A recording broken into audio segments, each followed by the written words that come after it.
sociais, nas emissoras de rádio, televisão, internet de um modo geral.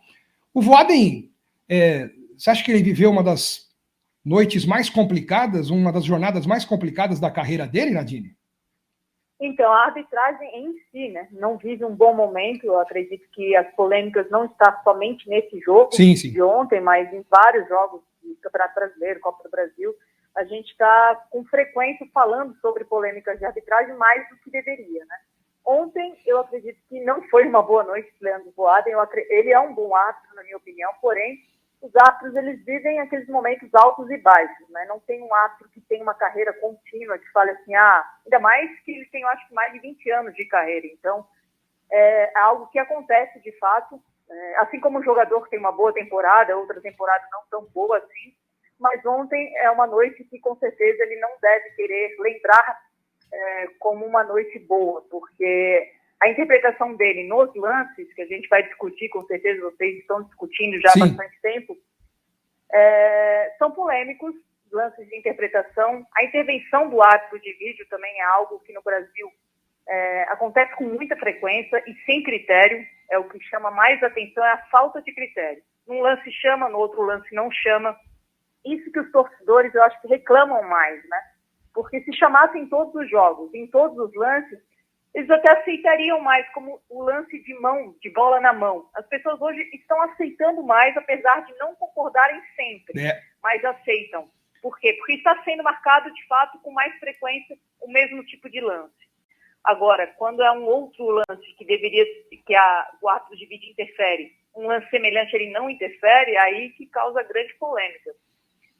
Sem dúvida, sem dúvida. Quando você falou desse lance de mão, foi o lance que caracterizou o pênalti marcado para o Palmeiras, né? Que na cobrança de escanteio a bola sobrou para o Dudu, ele chutou para o gol e o Caleri, claramente sem nenhuma intenção de colocar a mão, até porque foi uma bomba do Dudu e meio que a queima-roupa, mas hoje em dia, na minha opinião, a regra piorou nesse aspecto, porque era muito mais legal você marcar uma imprudência no máximo, ou até a intenção do jogador botar a mão na bola ou não. Esse tipo de lance é um lance que o cara não tem o que fazer, porque não sabe nem onde está a bola, é no reflexo que ele abre o braço, não é para ter a intenção de interceptar a bola, de evitar o gol, né? Era assim antigamente, e eu preferia desse jeito, mas hoje não é, então os árbitros, até mesmo não concordando com essas mudanças, são obrigados a marcar. Então aí nada a discutir, né, Nadine? Exatamente. Nem sempre o árbitro concorda com a regra, ainda mais aqueles que jogaram futebol. Quando a gente comenta com ex-jogadores, eles falam, Nadine, onde eu vou colocar meu braço quando eu quero subir a intenção? O fato, a palavra intenção não é levada em consideração na regra do jogo em questão de conceitos da regra, que deveria, na minha opinião, mas hoje não é levado, principalmente em lance de mão. Como você falou, ele não tem intenção alguma de colocar a mão na bola. Porém, o que é analisado são os conceitos. Ele virou o corpo, ele aumentou o espaço corporal dele, de fato, o braço está afastado do corpo dele? Sim. Então, quer dizer, ele aumentou o espaço corporal. Ele bloqueou a passagem da bola. Se ele não está com aquele braço naquele lugar, a bola passaria por ele? Sim. Então, vai ser marcado. É o tipo de lance que muitas pessoas não concordam, mas estão aceitando que vai ser marcado. Até o jogador já está aceitando, né? Não estão discutindo tanto. Então, de fato, esse lance do Caleri, que botou a mão na bola, para mim foi um lance que eles acertaram nesse jogo. Pois é. No primeiro tempo ainda, Nadine, teve um lance que o Palmeiras também reclama, e foi até objeto de conteúdo do Abel Ferreira na entrevista coletiva depois do jogo, do Dudu, né, que ele partiu para cima do adversário na grande área ali, o jogo estava 2-0 para o Palmeiras, e ele ali foi meio que interceptado pelo jogador de São Paulo, foi meio barrado, o jogador foi no corpo do Dudu e a bola já tinha passado, e o Palmeiras reclama de pênalti. Para você foi pênalti aquele lance?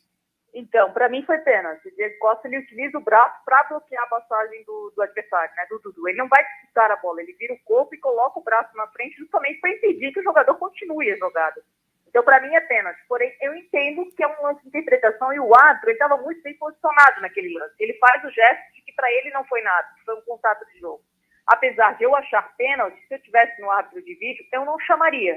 Porque o ângulo de visão do árbitro estava muito aberto, ele estava muito perto. E ele entende como contato de jogo, ou talvez que o jogador tenha valorizado demais o contato. Porém, na minha opinião, é pênalti, tá? Se eu estivesse em campo, teria que marcar, na minha opinião. Pois é, eu também fiquei com a impressão de pênalti. E também entendo isso que você falou, do VAR não ter chamado, para o Voaden ir ver. Embora o Voaden, assim como alguns outros árbitros que eu já tenho percebido, né, desde o advento do VAR aqui no Brasil, eles têm deixado muita responsabilidade para o VAR. Não sei se é algo combinado antes do jogo, mas lances assim realmente muito decisivos, como um pênalti, né, algo assim que pode determinar uma mudança drástica no decorrer do jogo. Tem muitos árbitros que estão deixando meio que esse tipo de jogada na mão do VAR para chamar ou não. O Voaden é um desses casos. O Daronco, eu já vi fazer muito isso também. Ele prefere marcar um escanteio depois de um lance ali, uma confusão na área, do que apitar um pênalti e depois ter que voltar atrás e recuar na decisão. Acho que tem árbitros que estão começando a usar o VAR como se fosse uma muleta para não tomar uma decisão mais drástica em campo, viu, Nadine? Então, eu já tenho uma outra visão em relação a isso. Eu estou achando que eles querem mais deixar o jogo correr, dizer que é aquele árbitro sul-americano, de Libertadores, árbitro europeu, que deixa o jogo correr, que não marca qualquer tipo de contato, do que deixar a responsabilidade para o árbitro de vídeo. No caso, esses árbitros que você citou, né? O Leandro Voaden, o Anderson Daronco, até o Rafael Paus, são árbitros que estão tentando deixar o jogo correr mais. Porém, se eles fizessem isso em todos os lances com o mesmo critério, até passaria mais batido. Mas o árbitro de vídeo, ele está ali, em algum momento ele vai chamar. E ele vai chamar em um lance e não vai chamar no outro. Aí fica o problema. Porque a interpretação do árbitro em campo não está sendo a mesma, né? E é perigoso esse estilo de apitar hoje com o árbitro de vídeo.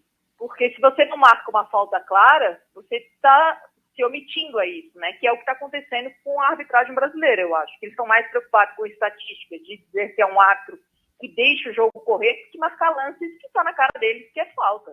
E tem que marcar. Quando você fala que, por exemplo, o VAR acertou ao não chamar o Voaden naquele lance que ele não deu pênalti, o Voaden também estava em cima do lance em que o Caleri, em que foi marcado o pênalti sobre o Caleri, tanto é que ele quase atropelou o Caleri ali, apitando e marcando falta de ataque do Caleri, porque caiu ali, pôs a mão na bola, e aí o VAR chamou. Quer dizer, o VAR também poderia ter visto que o Voaden estava inteiro na jogada, mas resolveu chamar. E o pior, chamou para rever um lance que nada aconteceu. Um pênalti desse tipo aí que foi marcado ontem para o São Paulo, na Europa isso aí daria meme, viu, Nadine? Eu concordo com você, justamente isso. O fato de não marcar contatos, às vezes a interpretação, o árbitro de vídeo fica nessa, ele não chama de um lance e chama no outro.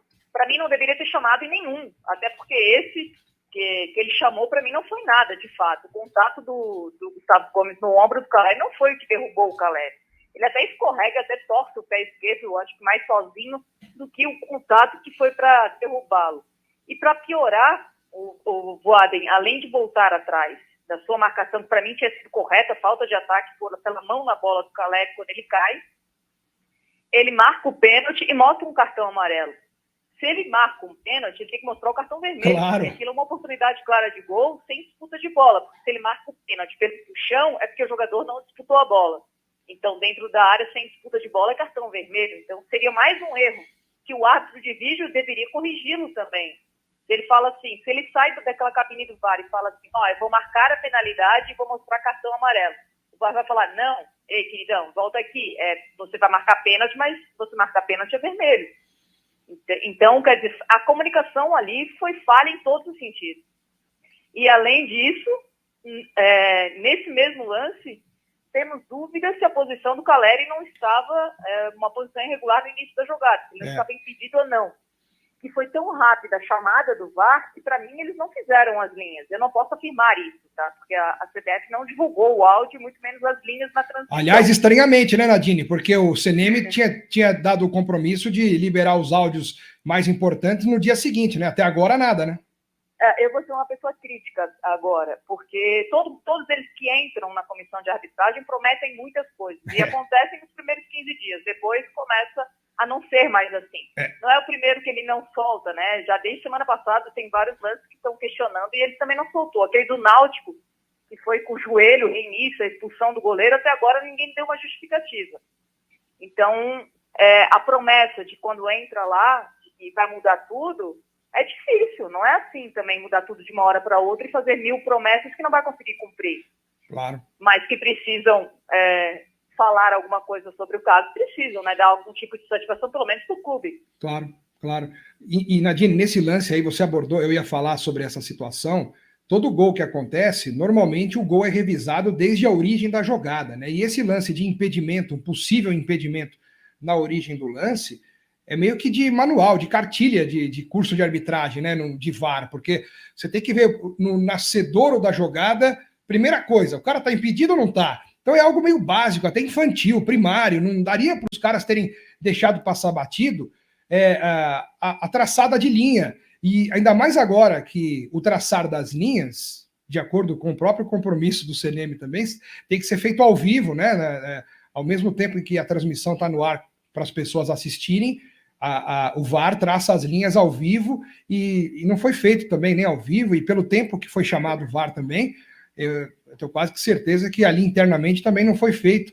né, esse ato de traçar a linha do impedimento. E nas imagens que estão rodando por aí, a impressão é muito grande de impedimento, mas é um lance ajustado. Mas por ser um lance ajustado, é que deveria ter tido essa atitude, o VAR, de traçar as linhas, né?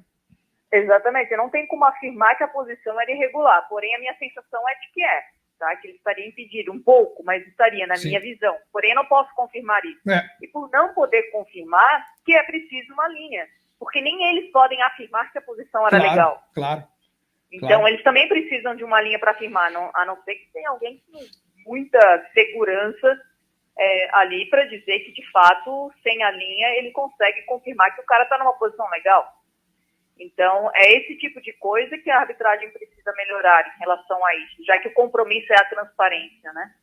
Pois é. E, Nadine, a gente tem visto, esse caso do jogo de ontem é um caso até muito bom para a gente ficar debatendo, porque tem inúmeros lances polêmicos e, na maior parte deles, na minha opinião, a arbitragem errou, tanto voada em campo como o VAR, mas a gente tem visto muitos lances bizarros acontecendo no Brasil, né? A arbitragem definitivamente não vive um bom momento. Pelo contrário, talvez esteja vivendo um dos seus piores momentos em termos